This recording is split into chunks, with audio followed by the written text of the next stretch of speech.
Boss Kevin. Hola guys, okay bang, kenapa MT flip up ni kurang sangat design Okay, design baru dah sampai. Sangat menarik guys. Okay, design ni sangat menarik. Nampak? Very nice. Saya tengok pun saya nak restock dah lebih. Kenapa dia ada bukit bukau kat sini? Okay, dan dia ada apa highline apa semua. Okay, dan sini ada macam map semua graphics yang sangat menarik. Okay, ini MT memang selesa guys. Okay, selesa.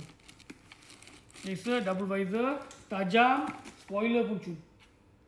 Okay, cun sangat. Alright, satu design. Untuk yang nak lagi plain sikit, macam ni design dia. Okay, ni pun cantik.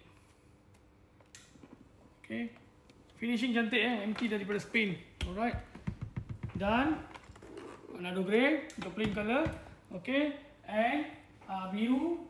Okay, hitam dengan pearl white. Semua ready stock. Alright, flip up, double visor, boleh datang cuba dulu. Kalau okay boleh beli. Itu saja. Bos Kevin. Ciao.